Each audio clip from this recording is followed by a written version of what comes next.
राष्ट्रगाथा channel पर आने वाले सभी श्रोताओं को और दर्शकों को मेरा सादर सप्रेम नमस्कार। श्री राम प्रसाद बिस्मिल के 3 एपिसोड में दे चुका हूँ। उसका लास्ट पिछला जो है वो मैं थोड़ा सा याद करा देता हूँ आपको कि जब एक सरकारी खजाने को लूटने के लिए मीटिंग हुई थी, कैसे उन्होंने प्रस्ताव रखा कि भाई आम जनता को, बड़े लोगों को लूटने के बजाय उसमें कितनी बदनामी होती है, हाथ पे कुछ नहीं लगता, थोड़ा सरकारी खजाने की ओर चला जाए जरा, पूरा प्रस्ताव रखा था उन्होंने। और श्री चंद्रशेखर आज़ाद ने पुरजोर ढंग से उसका समर्थन किया था। कुछ लोगों ने हाथ उठा करके उसका समर्थन किया, लेकिन श्री अशफाक उल्लाह खां खड़े हो गए, मैं इस प्रस्ताव के विरोध में हूँ। उसके 2 कारण हैं। एक तो इसमें कुछ जाने जाएंगी दोनों तरफ से, और दूसरा हम अगर ऐसा करेंगे तो पुलिस के एकदम ध्यान में आ जाएंगे, सरकार अलर्ट हो जाएगी, उनके निशाने पर आ जाएंगे और उनका एकमात्र प्रोग्राम रह जाएगा हमें पकड़ना। और हमें बड़ा काम खड़ा करने से पहले अभी हमें इस प्रकार का काम नहीं करना चाहिए। हम पहले अपना शक्ति संचय कर ले। इस तरह की बातें राम प्रसाद अशफाक उल्लाह खां ने रखी थी, लेकिन लोगों में जोश दूसरा था। बात बढ़ती रही, हर तरह का तर्क दलील होता रहा, और 2 तर्क भी इसने जो दिए, कुछ लोग इसके तर्क से, अशफाक उल्लाह खां के तर्क से भी सहमत थे। भाई हाँ, ये बात भी ठीक है, लेकिन अल्टीमेटली लोग इस के लिए अब तैयार थे, माहौल बन चुका था, वातावरण में पूरी तरह से वो जोश आ चुका था। तो शचीन्द्रनाथ बख्शी जब खड़े हुए और उन्होंने यह कहा कि भाई ज़्यादा लोगों का तो यही विचार है, और इसकी तरफ देखा अशफाक उल्लाह खां की तरफ। अशफाक उल्लाह खां समझ गया कि मुझे शक की नज़र से देखा जा रहा है। वो खड़ा हुआ, कहा भाई मैंने अपना तर्क रखा है, फिर भी सर्वसम्मति से अगर ये निर्णय होता है कि यही करना है, सरकारी खजाने को लूटने के लिए ही डाका डालना है, तो मैं फ्रंट लाइन पर उसमें आपके साथ रहूंगा। ये सारा जो है अशफाक उल्लाह खान ने अपना पक्ष क्लियर किया, सब लोगों की क्लैपिंग हुई और पूरे जोश के साथ, पूरे उत्साह के साथ तैयारी हो गई। अब ये 7 अगस्त 1925 को मीटिंग होती है। राम प्रसाद बिस्मिल का वो ट्रेन का सफ़र जो मैंने पहले बताया है, और 2 दिन की रेकी भी उसमें कर चुके थे। उसके बाद भी भाई हालांकि अशफाक के ये सब कहने पर सबकी हिचक तो दूर हो गई, सभी लोगों के अंदर उत्साह और जोश का संचार हो गया, लेकिन ट्रेन डकैती की तिथि भी 7 अगस्त को मीटिंग हो रही है और 9 अगस्त 1925 की तिथि निश्चित कर ली गई, और 2 दिन के बाद तैयारियां भी पूरी, 2 दिन के अंदर तैयारियां भी पूरी कर ली गई। हाँ, टाइम टेबल ले लिया गया, उसको देख करके समय सारा हर स्टेशन का देख लिया गया। गाड़ी के समय का ज्ञान जब पूरा हो गया, वह किस किस स्टेशन पर कहाँ कहाँ कब कब रुकती है, और उनकी नज़र तो एक और थी ना, किस स्टेशन पर पोस्ट मास्टर वो वाली थैली लेकर के आता है जो गार्ड को सौंपता है। मतलब तो मेन तो ये था, ये सब देखने के लिए भी सब वो कर चुके थे राम प्रसाद बिस्मिल। हाँ, ये सब हो गया। गाड़ी का समय भी देख लिया गया, सब कुछ निश्चित कर लिया गया। गाड़ी शाहजहांपुर लखनऊ, गाड़ी के लखनऊ पहुंचते पहुंचते ही सरकारी खजाना लूटा जाए, ये तय किया गया। और सारी धनराशि जो है वो अपने हाथ में कर ली जाए। 9 अगस्त 1925 का दिन आ गया।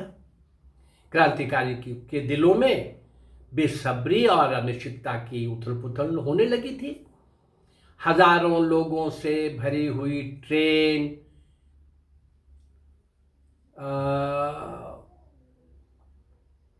बैठ करके लोग आएंगे, उसको रोककर उसमें से सरकारी खजाना लूट लेने में क्या क्या अनुभव होंगे, क्या क्या कठिनाइयां आएंगी, किसी को कुछ पता नहीं था।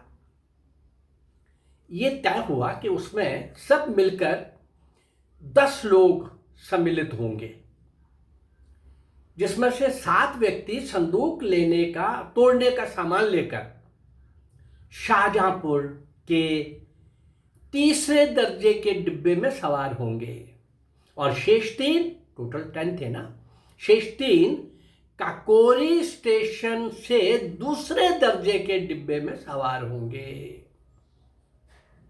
दूसरे दर्जे के डिब्बे में सवार होने वालों को टिकट घर के अंदर जाके लेने का अधिकार था। शेष लाइन में खड़े होकर के विंडो से ही टिकट ले सकते थे। अब ये जो दूसरे दर्जे के डिब्बे वाले लोग, जिनको 3 को काम दिया गया था, उनको एक काम और दिया गया कि आपको उस डिब्बे में सवार होने वालों को ये काम था कि जंजीर खींचकर गाड़ी रोकने का काम उनको दिया गया था।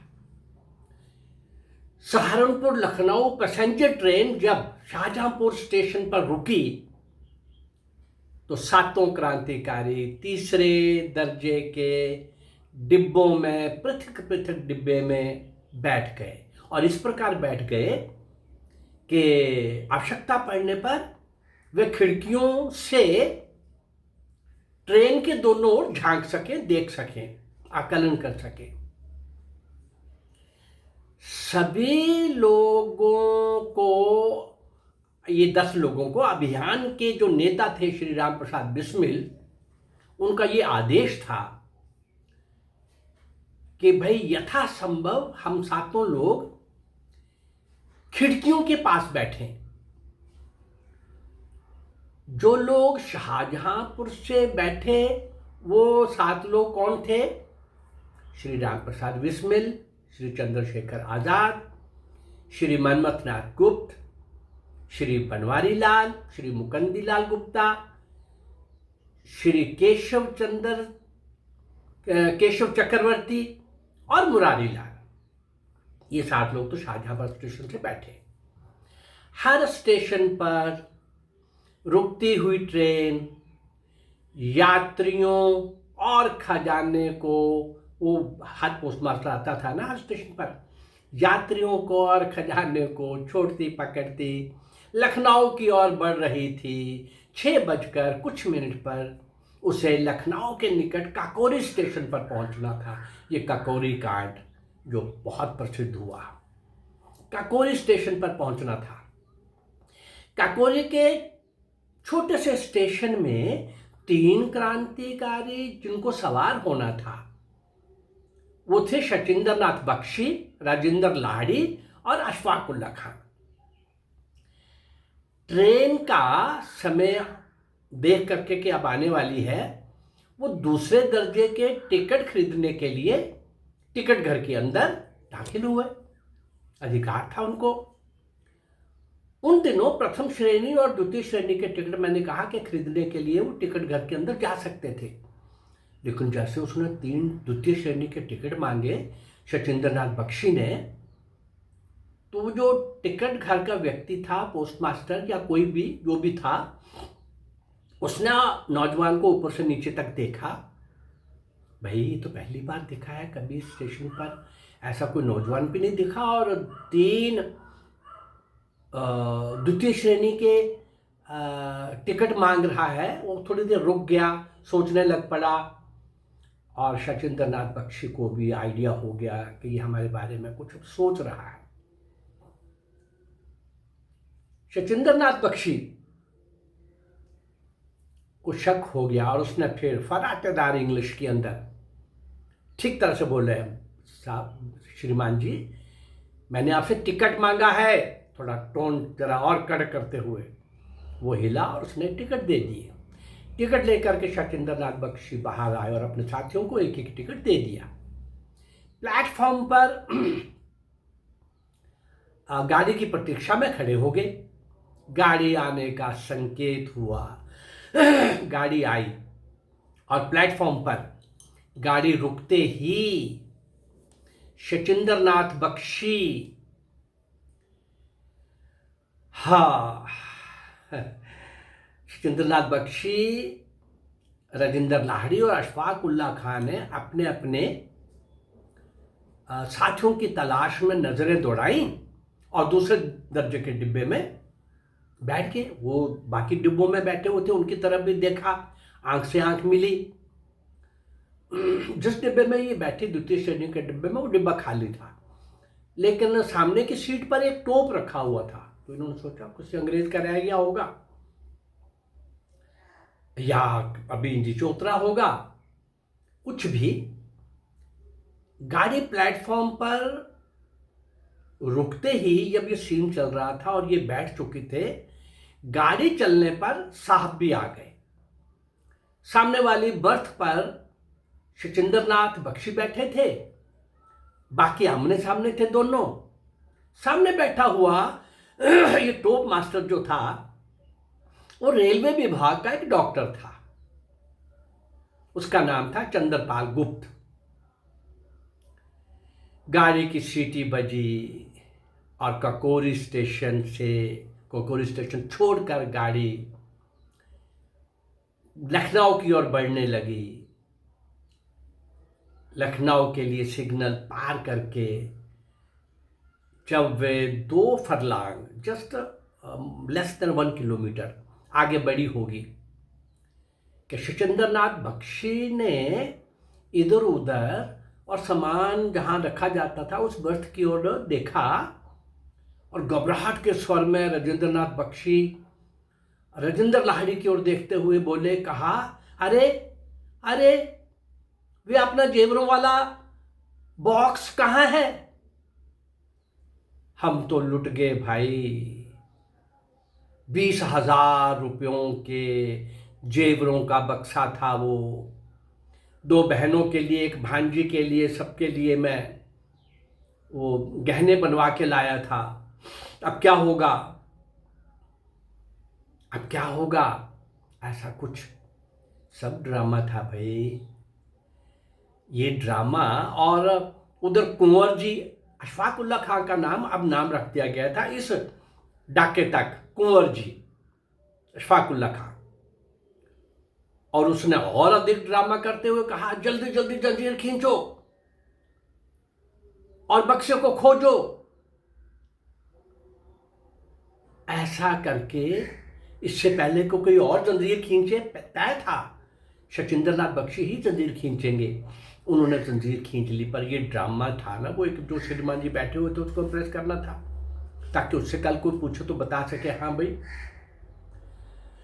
और नीचे गाड़ी रुकी, जंजीर खींची, गाड़ी रुकी और ये लोग बक्से की खोज में नीचे उतरे। सब ड्रामा।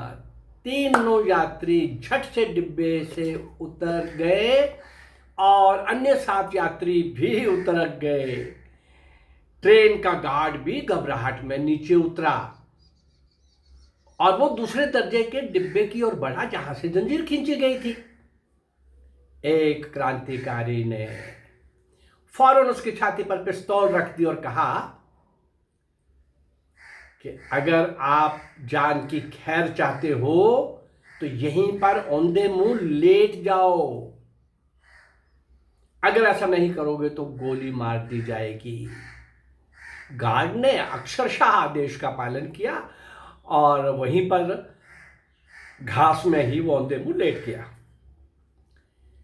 दूसरे क्रांतिकारी जब वो लेट गया तो दूसरे जो क्रांतिकारी थे ट्रेन के दोनों ओर अच्छी स्थिति में पोजीशन लेकर घास में छिपे हुए गोलियां चलाने लगे और वो गोलियों के साथ साथ गोली रोक करके चेतावनी दे रहे थे यात्रियों को। यात्रियों से निवेदन है कि आप लोग खिड़कियां बंद करके अपने अपने स्थान पर बैठे रहें। अगर किसी ने नीचे उतरने की कोशिश की तो उसे गोली मार दी जाएगी। हम किसी को व्यक्तिगत नुकसान पहुंचाने के लिए नहीं आए, आपको मारने के लिए नहीं आए। बोल दिया, बस हमारा कुछ मिनटों का खेल है, सरकारी खजाना हमको लूटना है, ये भी बोल दिया देश के लिए। और ये सरकारी खजाना लूट करके हम चले जाएंगे, लेकिन आप खिड़की मत खोलो। हाँ, अब लोगों ने अपनी खिड़कियां बंद कर ली। आगे क्या हुआ? काकोरी स्टेशन पर इस डाके को कैसे अंजाम तक पहुंचाया गया, आगे क्या क्या हुआ, उसके बाद कौन कहां पहुंचा, आगे मैंने कहा ना, ये 5-6 एपिसोड, कम से कम 6-7 एपिसोड, शायद इससे भी ज़्यादा बनेंगे। बहुत बड़ा मैं कर नहीं सकता अपने एपिसोड को, मेरा एपिसोड यही 15, 16, 17, 18 मिनट का होता है। तो आपने देखा कि श्री राम प्रसाद बिस्मिल जो इस काकोरी डाके के लिए, अभी डाका डालना है, प्रमुख थे, उनकी अपनी यात्रा देखिए कहां से शुरू हुई। बाल गंगाधर तिलक को की उसकी गाड़ी के आगे लेट कर, कैसे वो भी ड्रामा था, कैसे ही उनको वहाँ से नरम दल के कांग्रेसियों से हटा करके, कैसे उनको पकड़ करके, कैसे हथेली पर रख करके और गरम दल के लोगों के पास पहुंचाया था, और कैसे उस दिन वो नौजवान जो कांग्रेस के सदस्य भी नहीं थे पहुंचे थे, ये भी कांग्रेस का सदस्य नहीं था। मैंने शुरू की यात्रा यहाँ से शुरू की थी। आगे देखिए राम प्रसाद बिस्मिल इस डाके के, इस खजाना लूटने के जो प्रमुख हैं, आगे और क्या करते हैं, ये तो हम फिर कल इसके लिए प्रतीक्षा करेंगे। लेकिन एक बात तो बार बार मैं आपको याद कराऊंगा ना, ये लोग जो डाल हथेली पर रख करके देश की स्वतंत्रता के लिए ये डाका किसके लिए डाल रहे थे? अपने घर बनाने के लिए। वो जो दिल्ली का शीश महल आजकल सुन रहे हैं, वो करने के लिए। अरे देश की स्वतंत्रता के लिए उस सशक्त क्रूर राक्षस सत्ताशाही जिसका पूर्व से पश्चिम तक सूरज नहीं डूबता था, उनको सशस्त्र चुनौती देने वाले ये नौजवान वीर वीरांगनाएं, नायक नायिकाएं, 100 से ऊपर तो मैं महिलाएं अपने इन 562 एपिसोड्स के अंदर में रख चुका हूं। ऐसे उन सब अज्ञात, लेकिन अज्ञात हैं ये, इनको इतिहास में कहीं स्थान नहीं मिला। इतिहास में इनको कहीं स्थान नहीं मिला। इनको इतिहास में स्थान मिले, हम स्मरण करें, हम इनको याद कर सकें, इनकी कुर्बानी को याद कर सकें, इनके बलिदान को याद कर सकें, शौर्य और वीरता के नए पृष्ठ और कमाल का इतिहास लिखने वालों को हम याद कर सकें, हम नए इतिहास में इन लोगों का नाम दे सकें। ये प्रेरणा केंद्र होंगे हमारे, और आने वाली जनरेशन के लिए भी ये प्रेरणा का केंद्र बने। उसके लिए राष्ट्रगाथा चैनल के माध्यम से मैं अज्ञात, जिनको कोई नहीं जानता, 99% लोगों ने नाम भी नहीं सुने हुए, लेकिन सब कुछ निछावर कर दिया देश की आज़ादी के लिए, ऐसे महान क्रांतिकारियों को स्मरण करने का इस चैनल के माध्यम से जो मेरा प्रयास है, ये प्रयास अगर आपको अच्छा लग रहा है तो इस चैनल को लाइक करिए, सब्सक्राइब करिए और शेयर करिए। नमस्कार, जय भारत, धन्यवाद।